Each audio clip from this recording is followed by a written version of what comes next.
Pharma company orchid pharmaceutical के share ने 4 महीने में 70-200% की उछाल मारी, तो हर तरफ इसकी चर्चा होने लगी। आखिर ऐसे कैसे पॉसिबल है? नमस्ते दोस्तों, मैं देविका शर्मा स्वागत करती हूँ आपका आपके अपने चैनल मनी मोटिवेशन पर। आज हम बात करने वाले हैं ऑर्किड फार्मास्यूटिकल की जर्नी के बारे में।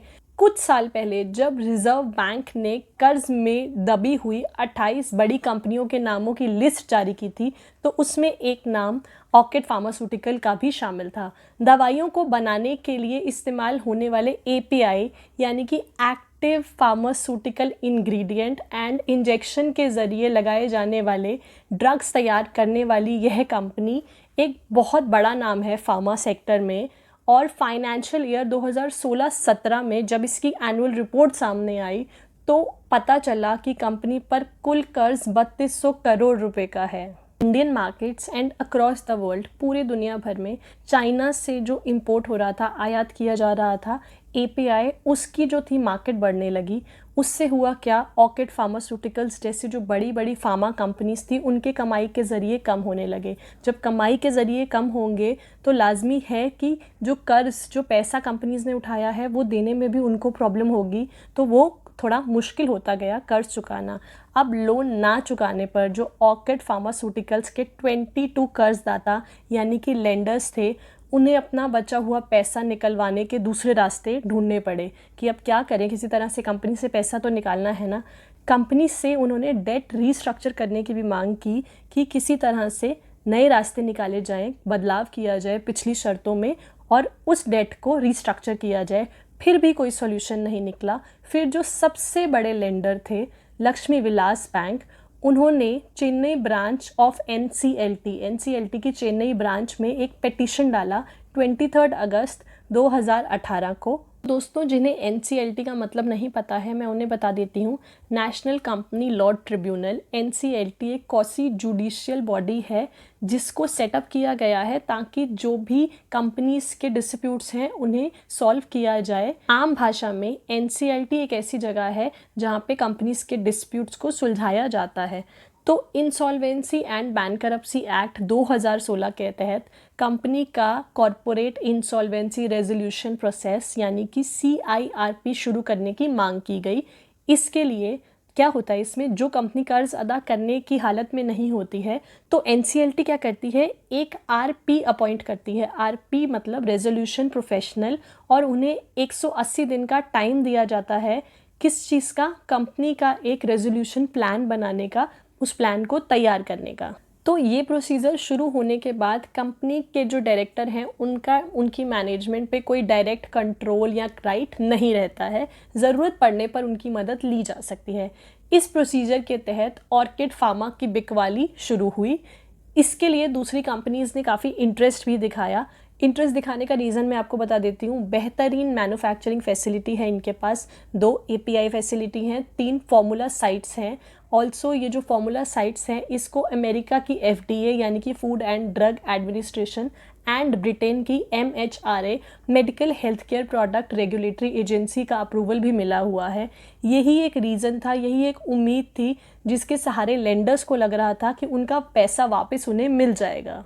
तो 3 रेजोल्यूशन प्लान RP के सामने पेश किए गए जिसमें से मंजूरी मिली इंजन कैपिटल को, जो हेल्थ केयर सेक्टर की एक एक्सपीरियंस्ड AMC कंपनी है based in America, American based asset management company है। बट ये कंपनी समय पे पैसे नहीं दे पाई और ये प्लान कैंसिल हो गया। कहानी फिर वहीं पहुंच गई जहां से शुरू हुई थी। सो NCLT ने फरवरी 2019 को फिर से RP को बोला कि रेजोल्यूशन प्रोसीजर को फिर से शुरू किया जाए, इसका परमिशन दिया। नाउ न्यू बिडर्स में से गुड़गांव बेस्ड धनुका लेबोरेटरीज का नाम फाइनल हुआ। उम्मीद की एक किरण जगी, लेकिन अंधेरा इतनी आसानी से छटने वाला यहाँ नहीं था। धनुका का बिड अपनाए जाने से नाखुश तमिलनाडु की ऑर्किड फार्मा सस्ते में डील होने की बात को लेके, कि डील को बहुत सस्ते में अंजाम दिया जा रहा है, इस मुद्दे को लेके NCLT जहां पहुंची। सो ट्रिब्यूनल ने ऑर्किड कंपनी की प्ली को, उनकी याचिका को खारिज कर दिया। कंपनी ने दिल्ली में NCLAT national company law appellate tribunal का दरवाज़ा खटखटाया। यहाँ इन दावों को सही ठहराया गया। तो एक के बाद एक प्लान पर पानी फिरते हुए देख के कर्जदाताओं को और ज़्यादा प्रॉब्लम बढ़ गया और उन्होंने एड़ी चोटी का जोर लगाया। अब केस सुप्रीम कोर्ट में पहुंचा और यहाँ ऑर्किड के लेंडर्स जो हैं उनको जाके राहत मिली क्योंकि फैसला उनके पक्ष में सुनाया गया। सो धनुका के प्लान को फाइनली ग्रीन सिग्नल दिया गया, धनुका को मंजूरी यहाँ मिल गई और अब सब सही होने लगा। पर नहीं, अभी सही कुछ नहीं हो पाएगा क्योंकि अब हम 2020 में पहुंच गए हैं और 2020 तो ऐसा साल आया जहां पे सारी दुनिया रुक गई, सबके काम ठप पड़ गए क्योंकि ये वक्त था कोरोना वायरस का और ऑर्किड का रेजोल्यूशन प्लान भी लास्ट स्टेज पे आके यहाँ अटक गया। समय हाथ से निकल रहा था और ऑर्किड के रेजोल्यूशन प्लान को 31 मार्च 2020 तक, that was the last date, तब तक उसे कंप्लीट करना था, प्रोसेस को पूरा करना था। और अगर वो नहीं कर पाते तो इसका मतलब होता फर्स्ट उन्हें डील से हाथ धोना पड़ता, कर्जदाताओं को इस डील से हाथ धोना पड़ता। सेकंड, बैलेंस शीट में कर्जदाताओं को एक बड़ा फटका लगता। शायद ये भी हो सकता था कि ऑर्किड को वापस खड़ा होना यहाँ पे इम्पॉसिबल हो जाता, बिल्कुल ही उनके लिए मुश्किल हो जाता अगर अब ये डील नहीं होती। ये भी हो सकता था कि कंपनी दिवालिया हुई कंपनियों की लिस्ट में शामिल हो जाए हमेशा हमेशा के लिए और वो एक हिस्ट्री बन के रह जाए। तो क्या किया जाए, कैसे इस प्रॉब्लम को सॉल्व किया जाए? तो एक्चुअल लॉकडाउन का प्रॉब्लम क्या था? लॉकडाउन की वजह से प्रॉब्लम ये हो रहा था कि प्रोसीजर में शामिल होने वाली सभी पार्टियां एक जगह पर इकट्ठी नहीं हो पा रही थी सिग्नेचर करने के लिए, क्योंकि it's very important to sign the deal, to sign everything. Without sign, without signature अभी तक की सारी जो स्ट्रगल थी वो वेस्ट थी। तो आरपी ने सभी कुछ सोच समझकर आधार लिंक्ड सिग्नेचर एंड स्टैंपिंग की ऑनलाइन फैसिलिटी देने वाली लीगैलिटी को चूज़ किया और इसका इस्तेमाल कर पार्टियों से सिग्नेचर कराए गए और सेफली फाइनली डॉक्यूमेंटेशन प्रोसेस पूरा किया गया। तब से लेके कंपनी के शेयरों में कभी भी गिरावट नहीं देखी गई, सिर्फ ऊपर अपर सर्किट में ही है ये शेयर। रीलिस्टिंग के समय कंपनी के शेयर की कीमत 18 रुपये थी। यह वीडियो बनाते वक्त इट्स अराउंड 1372 रुपीज़, ये इतने तक पहुंच गया है। धनुका के पास 98.04% की शेयर होल्डिंग है, फाइनेंशियल इंस्टीट्यूशंस के पास 1.19%, FIIs के पास 0.1%, इंश्योरेंस कंपनीज मामूली सी 0.04%, पब्लिक इन्वेस्टर्स के पास 0.5% यानी आधे % की शेयर होल्डिंग है, जिसकी वजह से शेयर पिछले 4 महीने से कॉन्टिन्यूसली अपर सर्किट में है। अगर वॉल्यूम की बात करी जाए तो it is really hard to believe कि लास्ट 15 डेज़ में वॉल्यूम 2000 रहा है, यानी कि पिछले 15 दिन में सिर्फ 2000 शेयर इधर से उधर हुए हैं। वॉल्यूम कम भी इसी वजह से है क्योंकि फ्री फ्लोट शेयर्स का जो है वो कम है। तो दोस्तों, पहले तो मैं आपसे जानना चाहूँगी कि इस तरह के चार्ट का क्या फ्यूचर रहेगा। कमेंट करके मुझे बताइएगा। अगर वीडियो अच्छी लगे तो प्लीज़ लाइक भी कीजिएगा और हमारे चैनल को सब्सक्राइब करना नहीं भूलें। फ्रेंड्स, ऑर्किड फार्मा कुछ नया केस नहीं है मेरे लिए। पहले रुचि सोया में भी इसी तरह से हुआ था, 8800% ऊपर गया था रुचि सोया। उसका भी सेम रीज़न था।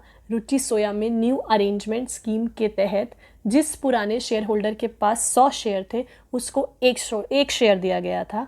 ऑर्किड फार्मा में जिसके पास 250 शेयर हैं उसे उसके बदले में 1 शेयर दिया गया है, जिसकी वजह से पब्लिक शेयर होल्डर्स के पास सिर्फ गिने चुने शेयर बचे हैं, यानी कि फ्री फ्लोट जो है वो यहाँ नाम मात्र रह गया है कि नाम के बराबर का है, फ्री फ्लोट नहीं है यहाँ शेयर्स का। स्टॉक की इस कमी की वजह से इसकी कीमत पिछले 4 महीने में इतनी तेज़ी से उछलती देखी गई है। फॉर मी, मेरे लिए महज ये एक यूफोरिया है, उससे ज़्यादा कुछ भी नहीं है। जैसे ही ये यूफोरिया ख़त्म होगा, न्यू इन्वेस्टर्स फंसते चले जाएंगे। फंसेंगे कैसे, ये भी मैं आपको बता देती हूँ। जैसे ही इसमें लोअर सर्किट लगेगा, अब लोअर सर्किट तो एक ना एक दिन लगना ही है, ऐसा तो नहीं है कि ये शेयर हमेशा अपर सर्किट में ही रहेगा। तो उस टाइम पर जो नए निवेशक हैं वो इसे नीचे के लेवल पे खरीदते जाएंगे। कैसे? 1100 पे, 800 पे, 600 पे, फिर 500 पे, फिर 400, 300, 200, 100, 1, सस्ता समझ के बस खरीदते जाएंगे, फंसते चले जाएंगे। लाइक कि बहुत गिर गया, अब इससे ज़्यादा कहाँ गिरेगा, अब इससे ज़्यादा सस्ता कहाँ मिलेगा। दे विल एक्यूमुलेट इट, वो इससे एक्यूमुलेट करेंगे। Friends, in this share there is nothing related to fundamentals. Fundamentals के बेस पे कुछ भी नहीं है। It is a perfect example of demand and supply dynamics. तो जो भी मेंबर्स पूछ रहे हैं कि मैडम बाय कर लें क्या, इसमें पूछने वाली कोई बात नहीं है। आपको खुद सोचना चाहिए, समझना चाहिए, इट्स कॉमन सेंस। जो कंपनी अपने शेयर को रिलिस्ट कर रही है 18 रुपये पे, वो बहुत सोच समझ कर ये प्राइस तय करती है। ऐसा नहीं होता है कि नींद में से उठे, सपना आया और उसको वो प्राइस फिक्स कर दिया। एक प्रॉपर प्रोसेस होता है, इवैल्यूएशन होता है कंप्लीट, उसमें एक एनालिसिस होता है, उसके बाद जाके वो प्राइस तय किया जाता है। हालांकि वो किसी दूसरे के हिसाब से थोड़ा अंडर वैल्यूड या ओवर वैल्यूड भी हो सकता है 18 रुपये पे रीलिस्ट हुआ तो किसी को लगे कि नहीं, इसे तो 15 रुपये पे होना चाहिए था। ये भी हो सकता है कि किसी को लगे इसे 21 रुपये पे होना चाहिए था। लेकिन आई एम श्योर किसी को ये तो नहीं लगेगा कि इसे 1372 के प्राइस पे होना चाहिए था। ऐसा लगना तो मतलब नेक्स्ट टू इम्पॉसिबल ही है, if we can say that. क्योंकि रीज़न क्या दिए जाते हैं, इसके प्रोमोटर्स बहुत स्ट्रांग है, मतलब इसकी कंपनी को क्या सोने का पहाड़ मिल गया है जो कि इसका प्राइस कभी नीचे ही नहीं आ सकता है और ये कंपनी कभी किसी के हाथ नहीं आएगी। इस तरह की जो पॉजिटिव न्यूज़ और स्टफ़ चलता है उससे थोड़ा सावधान रहने की यहाँ पे दोस्तों ज़रूरत होती है। सोचना इस तरह से सिर्फ बेवकूफ़ी मानी जाएगी, बचपना माना जाएगा कि ये शेयर तो नीचे आएगा ही नहीं। ऐसा नहीं होता है, ये सिर्फ इनएक्सपीरियंस माना जाएगा। तो फ्रेंड्स, कुछ दिन इंतज़ार करो, लोग ढूंढते फिरेंगे इस शेयर के लिए भी बायर्स को।